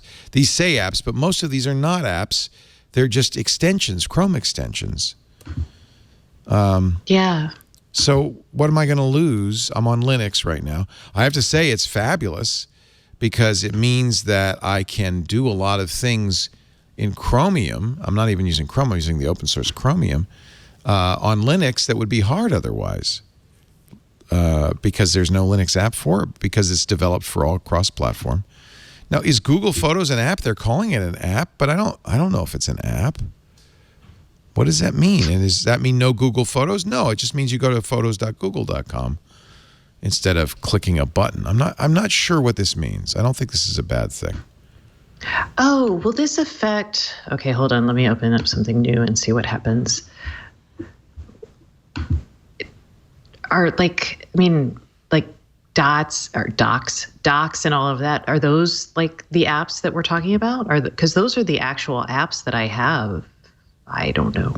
Yeah, I'm confused. Apps are standalone. Okay, yeah. Then I'm only running one of those. You can go to you could go to Google Docs on Google Drive on your web, so you're not going to lose it. But the apps on Mac and I guess on Linux, I'm not sure. Yeah, I guess on Linux.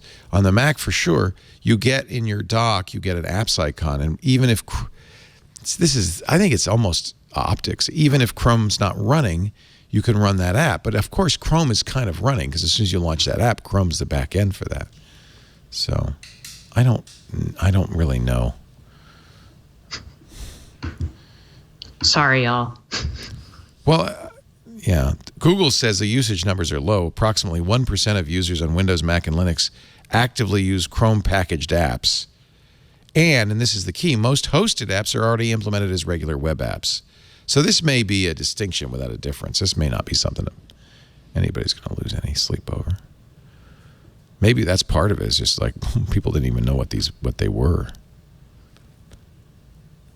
So middle out compression is coming to Silicon Valley, and I'm not talking the TV show. Google is going to start using artificial intelligence to compress photos, and as Quartz says, just like on Silicon Valley, the TV show. It's not middle out compression, but it's the next big thing. Neural networks to do compression. That's how Pied Piper does it. Didn't they just have an algorithm? It wasn't a neural network, was it? They said it was a neural network, apparently. Yeah. Oh. Okay. Really? Oh. Yeah, I don't know. It's I got fiction, so sick of that show. It's fiction. They made it up. I'm sorry, what'd you say? Did you like it or not? Oh, no, I said I got sick of that show, so I stopped watching it. It was too real. It went down. It was too real. You know, it's so funny. Bill Atkinson, one of the creators of the Macintosh, I asked him if he watched it. He said, no, it's too real. Serious? I don't want to go through that again. It's like I spend all day on this. I do not want to watch it at home. Watch this at home. So that's cool. Neural networks. They're going to be, Google's using them everywhere. I mean, everybody's using them everywhere. Google and Facebook are really like taking it to the next level with their machine learning. And we're going to see a lot of really cool stuff. And then we're also not going to see a lot of cool stuff that is just going to make things a little bit smoother. And it's going to be nice. You're a Fi customer, right, Jeff? Fi? Google Fi? Yeah, on my second phone. Yeah. So I mainly use it outside the country. I didn't even know about this. I'm a Fi user. This is on my Nexus 6P. There is a thing called a Wi-Fi assistant. I don't know what this is. Apparently, well, if you see, because you don't know when you switch between the two cell services, but also Wi-Fi, it'll switch you seamlessly among all three. Right. So you never know what you're on. But every time I go around and the only Wi-Fi is Starbucks makes you sign in. Everybody else, New York Subway makes you sign in. New York Street makes you sign in. Everything makes you sign in. So what is it that's open that this can get into? You can't get into Comcast networks because you're not a Comcast customer. You can't get into the AT&T networks because this is not AT&T. So what Wi-Fi is this signing you into? It's now going to come to other Nexus phones, which sounds great, except I don't understand what it does for you. So it says open Android open Android settings, tap the Google item. Here's the Google item. And then from the Google item, tap networking. Okay, good. Use open Wi-Fi automatically. I have it turned off. Automatically connect to Wi-Fi. That is so dangerous. Yes. I recommend people don't even have their Wi-Fi on when they're out and about if they don't want to be tracked. Yeah. If you go to, what was it, Defcon? So two things. Well, that is a place. Yeah. Yeah. What was it? What do they call that thing? Defcon? If you go there, you're guaranteed that what appears to be a Wi-Fi access point is just Hacker Joe's laptop down the hall. And if you join that, well, heaven help you. Well, just the act of trying to find an open Wi-Fi network, your phone basically shares its data about what other Wi-Fi networks it's connected to. Ooh. So that's how a lot of companies like Euclid and others get like demographic data. There's Peter Thiel invested in a company that does Wi-Fi, free Wi-Fi for coffee shops, and that's one of the big ways they're getting data on people. That you sign in and and hackers use it too, because here's the method of attack. I query your phone. Tell me about the Wi-Fi networks you know. Find one that you join, like your home Wi-Fi, automatically. Then I'm sitting in the coffee shop. I rename my access point to that. Use my Pineapple router or whatever to name it to that. You see a strong signal. It's your home router. Oh. Who knew I could get this in my, you don't do it, their phone does it. And joins the home router automatically. And all of a sudden you don't see anything. You're on your home router sending all your information through the bad guy's Pineapple. That's not what you want. So I turn off the Xfinity thing that, don't use that. And their public Wi-Fi thing on your own terrible. Router or a modem. Yeah. And router. Here's a funny, go ahead.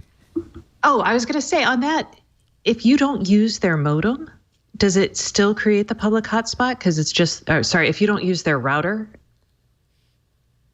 yes. If you don't use their gear, basically, that you have to lease and pay for, does it still create a public Wi-Fi hotspot on Xfinity? Okay. So it's only people, and I think it's all consumer users, I don't know, but you have to buy a dual router Wi-Fi. Or have to, but that's what Comcast puts in your house if they can, is a cable modem router with Wi-Fi. Right. And if you don't turn it off, it automatically creates another channel that is the Xfinity Wi-Fi. It's all over Austin. They're everywhere, right? We have Time Warner Cable, which. Why did I think Austin was one of the worst places for it? Petaluma, it's all over here. But the problem is half the time I don't get bandwidth. Now Google does say in this setting high quality Wi-Fi, so they're doing something to check the Wi-Fi. But I don't know. I don't know if that's a good thing. No, where was the setting again? I missed it. So you go. It'll be maybe it's on Nougat. Go to settings. You go to settings. I'm on the Nougat phone. So go to settings. Google. Right. And then you go down to networking, and it's the only setting. I don't have that. Oh, there was networking. Okay. And then it says use open Wi-Fi automatically. Automatically connect to on. Wi-Fi at select locations. That means I probably turned mine off because I bet it defaults to on. Yeah, I would bet. Yeah, mine's on. It does seem on the face of it dangerous. But on the other hand, Google, we know, is pretty sophisticated about online hazards. I don't think they would let me do anything dangerous. Wi-Fi Assistant auto connects you to high quality public Wi-Fi hotspots and helps secure your connection. To help protect you on public Wi-Fi, your data is transmitted, through a secure VPN managed by Google. Wow. That's how they do it. A key will appear at the top of your screen. Well, Google's in the middle, but I trust Google. Yes. So I'm turning it back on. So that way, the man in the hacker with the Pineapple down. But how many purely open networks are there? There's a lot. Someone just put in that there's 500. These aren't purely open. You have to log in with your subscriber account to your ISP. Yeah, most of them are captive portals. Captive portals, but I think they're enough. I mean, I've whined about this on the show before. I wish just for once, Starbucks. Google runs Starbucks Wi-Fi. Maybe that's it, because Google does run Starbucks. That's Google Wi-Fi. But all I want to do is I want to sign one thing once that says, yes, I will not do porn or blow up the world or do horrible things or kidnap children. Yeah. Just let me join you once and for all. Every time I go into Starbucks, just put me on. Right. Get Boingo. That's what those services were for, right? Right. But that's expensive too. That adds up. Yes, it is. Yes, so if you went to Defcon, speaking of Defcon, you may have noticed this is from a piece on GitHub. He stated and actually Motherboard reported this. Jeffrey Vaughn is a security researcher who stayed at Caesar's Palace in the Paris Hotel, which is across the street in Vegas. During that time, he walked around the strip, went shopping with his wife, and he went to Defcon. And when he arrived before the start of Black Hat Defcon, there were 8 GSM towers in the neighborhood. By the time the conferences started, there were 38. Now, of course, you might say, oh, well, I'm sure they turned on more towers for conference attendees. But knowing it's DEFCON, I would guess that a few of these were what we call stingrays, which are phony cell towers. Law enforcement uses them. But with a Raspberry Pi and a couple $100, you could build one yourself. These are probably fake access points from phone networks that your phone would just join, and all your stuff would go through these stingrays.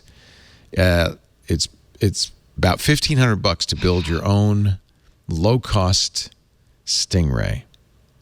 Yep. So when they say don't use a cell phone, a smartphone, don't use a laptop at DEFCON, they mean it. They mean it. Do you go to DEFCON, Stacey? No, because I don't have a burner computer that I want to like. Yeah. I send my priest. There you Father go. Robert goes. I figure he's safe. He's not going to get in trouble. Actually, this looks like the way they do this Wi-Fi assistant. That actually looks smart with a VPN and everything. I'll have to ask Steve Gibson what he thinks about it. You always have the secret weapon. You got Steve. I got Steve. Steve. The Moto Z is rolling out, and the Moto Z, of course, was kind of cool. It's very skinny, and it has a bunch of magnetic backs that add features like improved battery. Here's a new one that just came out, a Hasselblad camera back for your Moto so Z. hipster. That is pretty darn cool. What? 10x optical zoom. Hasselblad known for high-end medium format cameras.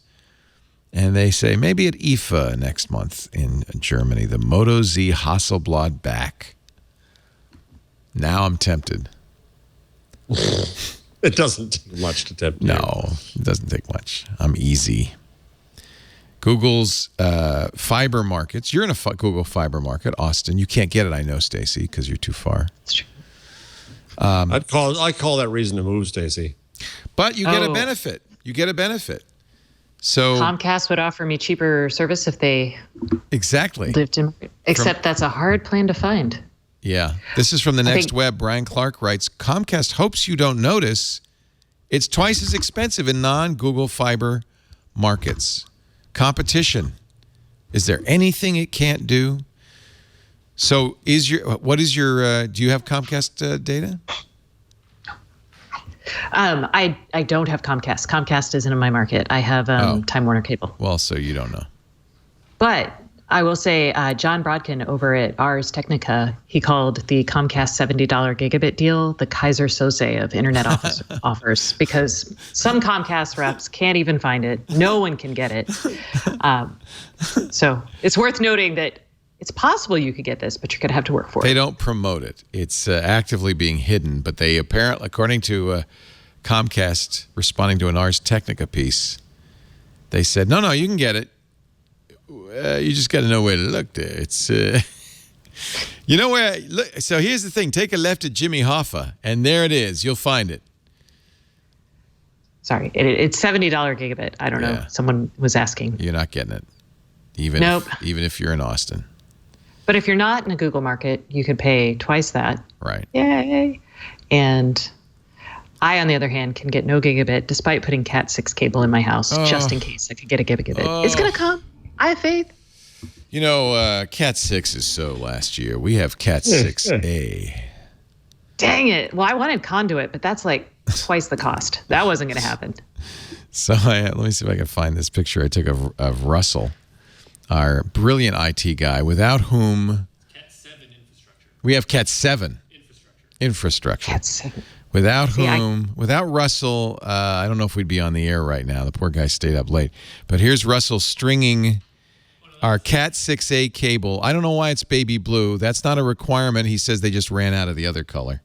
But that's 10 It's gigabit. cable that found its feminine side. Yes, that's 10 gigabit Cat 6A. But we have Cat 7 for infrastructure inside the studio. How much did that cost? Is that the wires with gold on them? It's okay.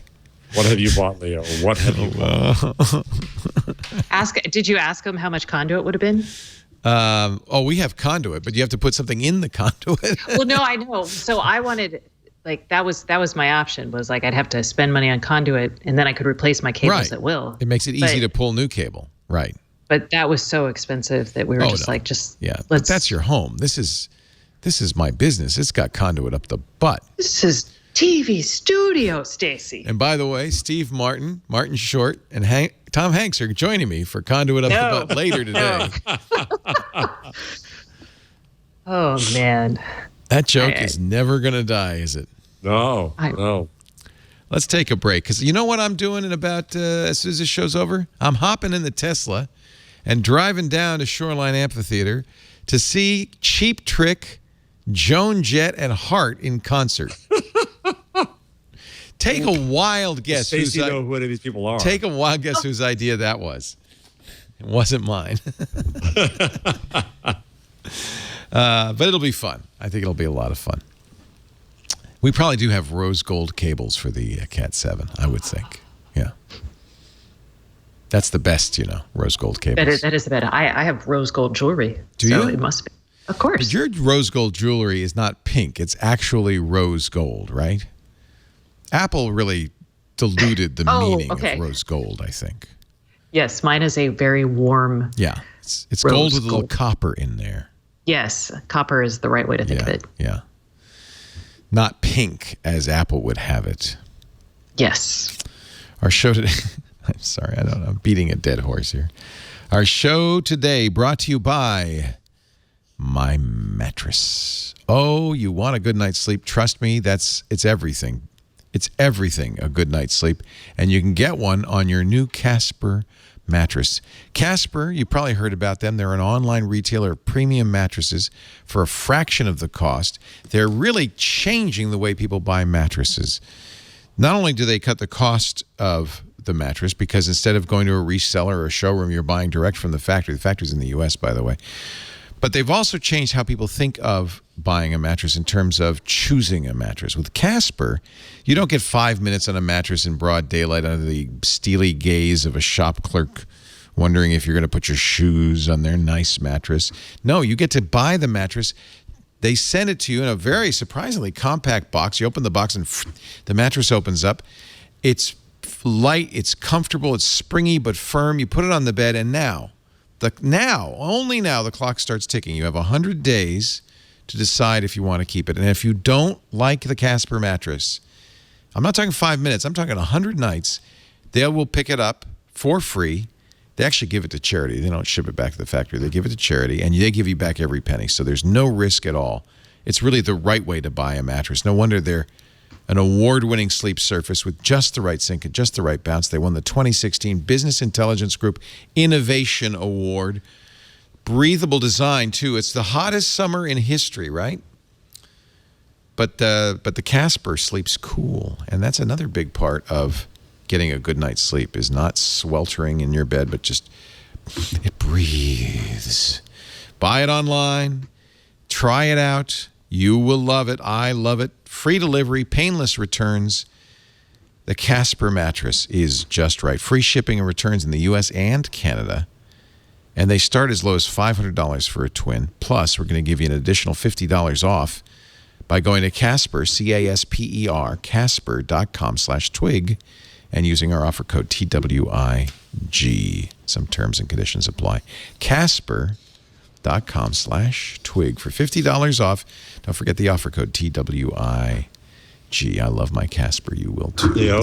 Yes. Did you get a Casper dog bed for Ollie? No, but I just found out. I didn't even know. They didn't even tell me. But absolutely. Ozzy is going to, we've ordered Ozzy. Yeah. Casper dog bed. Yeah, look it up. It's great. We would get a small because Ozzy's teensy weensy.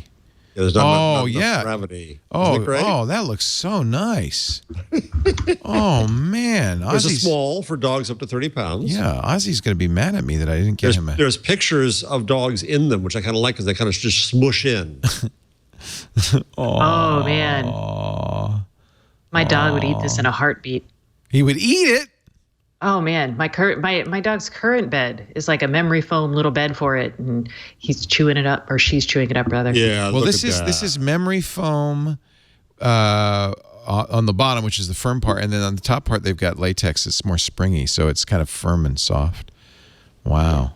So okay, look at this. Dogs dig or scratch before lying down. By the way, little copy editing there. It should be lying down, not laying down. Right? They're not from Texas. That's an instinct they inherit from their wild ancestors who would kick up dirt to find cooler ground and brush away debris. I didn't know this before turning in for the night. Our surface features excess material on top to mimic the sensation of pawing at loose earth. Oh. Now, how thoughtful is that? What? There's not a hydrant in there, is there? I'm not going to continue to watch that video. I don't know where's that going. Oh, look at that. They like tight spaces, right? Because they feel safer enclosed. Well, where's the Casper cat bed? Cats sleep on Sonos. Come on, Jeff. Yeah, don't you know? This is awesome. Perfect for humans, too. I'm not sleeping on a dog bed. You kind of already are, Leo. I guess I am. So people are sharing their pictures of their dogs on Casper dog beds. That's cute. Oh, that is cute. We don't have a discount for the dog bed. Sorry. Dang it. Just the mattress. So they have. I see that they have the 100-day or return policy. So For I'm the like, dog if my bed? dog chews it, yeah. Oh. They have a 100-night trial, free returns For the dog bed? too? for the dog bed.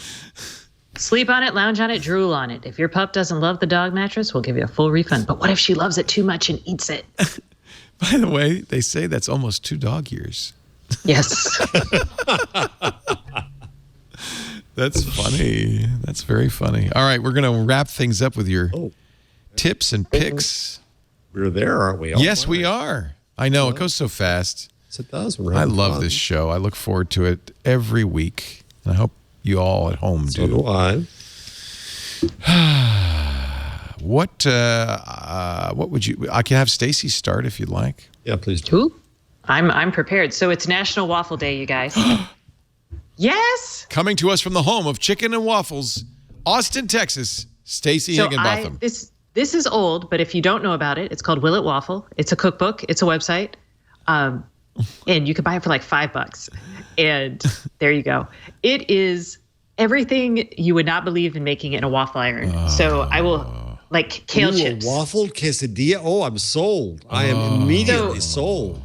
These are the best. These are waffled hash browns. And yeah, here they are. Here's a picture. Oh. The only downside to them is that it takes like 11 minutes to make in your waffle iron. So you really should have 2 if you're going to like serve more than one person. So then you need like a waffle line, assembly line. But they also have, and I'm just going to show you this because I think it's ridiculous, but awesome. Waffled soft-shelled crab. Oh. Jeez. Oh. I think that's cruel.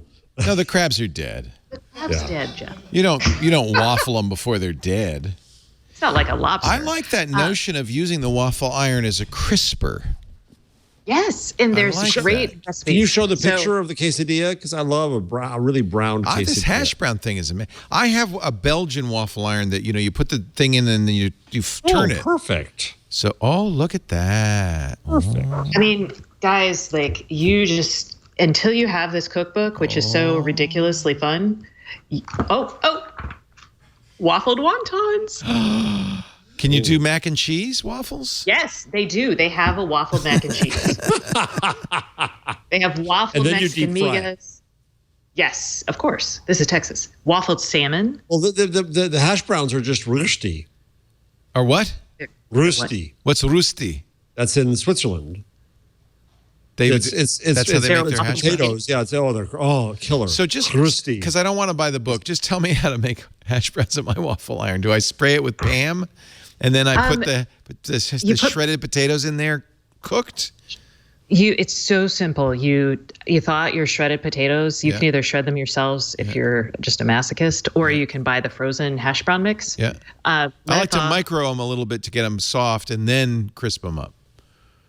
So in this case, you dump the bag in. Yeah. You soak up the water with a tea towel or something. Yeah. Add some rosemary. Oh. Add pepper. Oh, these are gourmet. Yeah, you can add some fancy spices. The boy doesn't want spices. Melted butter on the waffle iron. Yeah, forget the and Pam. then you just jam that sucker in. Yeah, don't use Pam on your waffle iron. It's going to create a residue. Hey. Oh, Marty, Steve, Tommy, come on over for the colonoscopy party. We'll have waffle hash browns, and we could play spit. No, you can't eat. Yeah, you can't eat with that. Oh, no one. That's why they get together. They're not allowed to eat. So I'm trying to remember how long you cook it, because it's a long time. 2 minutes, and then you got to press it more, and then 10 minutes more. I'll know when it starts to burn. It'll be perfect. You will. So it's super fun, and since it's National Waffle Day, I encourage everyone to go experiment with your waffle iron. Stacey, that is the single best tip we have ever had. Period. Done. Waffle irons. They're not just for waffles anymore. Tire the tips. All right. There you go. Very nice. And I did put a story in there just in case anyone cares, but apparently Nikes were designed first with waffle irons. Oh my gosh. Yeah, I did know that actually. They were. Yeah. I Yeah. So I was like, everything waffle today. Yeah. Bill But obviously they didn't use dough. They used rubber. I mean, in case you were wondering. Shoes made of waffles, not so. They don't run so good. Great, salty waffles. Great traction. Briefly. That looks good. And that is on Amazon. And what is the name of it one more time? Will It Waffle. And it is by Daniel Shumsky. And yes, you see the blog there with all kinds of stuff. Grilled cheese with ham and cheese. Yes. Waffle.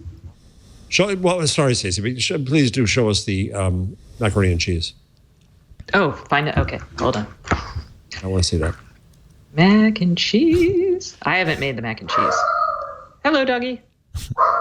There's a bed coming to you, dog. Yeah. Ooh. What is that? Waffled spaghetti pie. Ooh. Oh, my God. This is going to kill you. Yeah, some of these are not great for you. There's waffled crab cakes. I'm still searching for the mac and cheese. It could take me a minute. That's okay. I don't want to see it. It's depressing. There's pizza. All food I can't eat. Oh, there's pierogies. Waffled pierogies. Pierogi. Yes. Starch it up.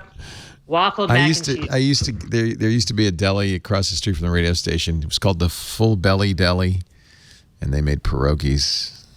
There you go. Good, greasy. Oh, that looks good. Ooh. That looks good. Because I like my mac and cheese to be really brown. I want the crispy crust. Yeah. And I think, next to it, you can't really tell in the picture. Well, you can. I don't know if you can see. Those are actually the waffled kale chips next to it. You can see the little indent. There, I could eat that. That is going too far now. Waffled kale chips. Come on. If you're going to waffle a soft-shelled crab, you might as well use your veggies, too. Just go for it.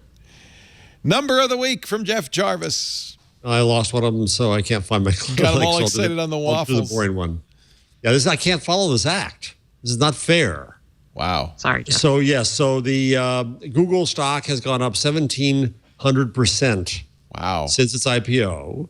However, of course, it's not first. Apple Priceline is up 6,900%. Apple 4,600%. Wow. Netflix 4,100%. Salesforce 2,500%. Wow. Amazon beats it 1,829%. So that's all. Not bad. When did they go public? What's the date on that?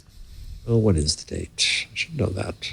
August 19th, 2004. It's been a long time. Yeah, it has. 12 years. Exactly 12 years.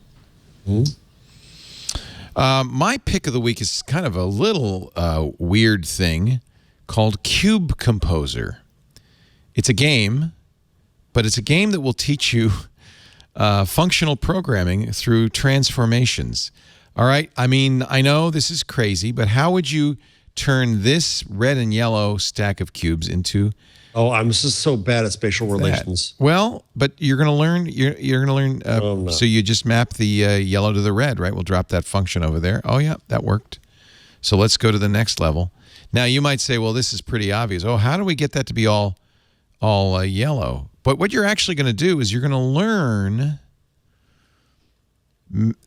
functional programming techniques. And by the way, there's a lot in here. There's a lot in here, including. Don't panic. This is the last level. Really cool idea. Absolutely free. I'm a fan of functional programming, but one of the hardest things to teach people in functional programming are lambdas and mapping and some kind of sophisticated, kind of almost mathematical set theory stuff that is, if you're not a mathematician, a little tricky. This does it in a kind of a time-honored way.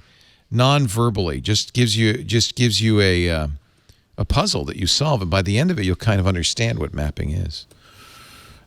Anyway, I just thought I'd pass it along. I found that the other day. I thought that was pretty cool. That is cool. I'm going to play with that because I've been really getting into functional programming, not actually doing it, but just writing about it. Because IoT, it's useful there. Now I really like you. I don't program. You and we should get waffle. together and have a Lisp partner programming session. No. I was like, I can tell you what Lisp is. Get your Emacs. Get your Emacs fired up. We're going to do it. That's the weirdest thing I ever heard about, by the way. Programmers partner programming. It's all the rage. I don't get it myself. It seems like the kind of thing you'd want to do by yourself, but apparently they're I would think colonoscopies are the type of thing you do by yourself. Partner colonoscopies are all the rage in Hollywood now. Everybody's doing it. Stacey Higginbotham, you'll find her at staceyoniot.com. That's her podcast and her blog, and you can subscribe to her newsletter there. She does a great show with Kevin Toffel, and it's tomorrow. It comes out tomorrow, yes. Tomorrow. We actually recorded it this morning. But it has to be edited. Do you edit it or do you outsource that? I edit some of it, and then I outsource the mushing together. The mushing. Yeah. The mushing. The mushing. Well, you must listen because, first of all, Stacey and Kevin. He knows. What more do I have to say? I mean, that's a great pair.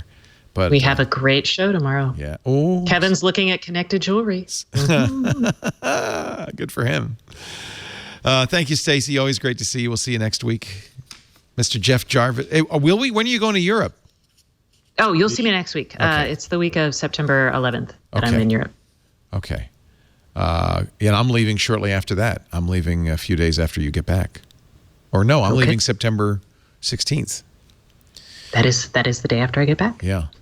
Well, good. You can take over when I'm gone and vice versa.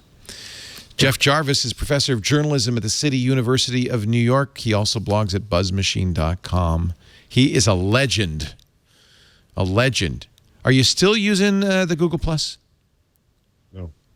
No, and the worst of the Twitter, when I unleashed the dogs of Trump this week on Twitter, somebody came in and just said, I miss Google. I miss the good old days on Google Plus. I do too. And I said, yeah, all 10 of them. We should change your lower third then. Would you like us to have the Oh, that's right. It's there. No, yeah. No. Would you like, well, we all used to be Google Plusers. Would you like to be at Jeff Jarvis? I guess so. Plus Facebook.com/Jeff Jarvis. Yeah. I'm kind of over social networks. I just I don't see that they enhance my life in any way. I don't know what to do. But it's too sad. Wait, no, we're ending the show. We can't argue about Twitter again. No. We managed to get through a whole show without even saying the T word. Like, don't do it, y'all. Oh! Ah! We do This Week in Google every Wednesday, 1:30 Pacific, 4:30 Eastern, 20:30 UTC. Those are rough times, approximate times. Yes, people, do not give Leo any hell for things not starting on watching a television channel. This ain't Channel 8. Who wants television networks? Television networks are so... Who wants to be programmed like that? I'll tell you what, I guarantee if you tune in at that time, there will be something going on, something fun to watch. Often the stuff that's happening before the show begins is better than the show. We even use bad words then. Yeah. You get to see the real Jeff and Leo. But if you prefer the sausage over seeing the sausage being made, you can get the podcast direct and listen exactly on the dot at twit.tv/twig. If you want to see the sausage or the extrusion. Yeah, you don't want to see the whole extrusion thing.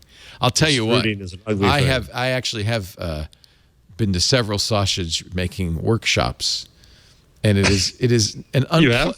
Yeah, I have friends who do sausage making, and I'll show you the pictures sometime. Lots of meat, and then you push it, and it's actually kind of disgusting. It is. It is. Yes. You know, I used to love. That's why that phrase exists. Yeah, you don't want to watch my, the sausage. My being early made. gadget life, when I was a columnist on the Examiner, I used to love to go to the old Civic Center before Moscone was built, and I'd go to trade shows in various fields. My favorite was the food industry equipment trade show, and there were gigantic extruders. My favorite thing.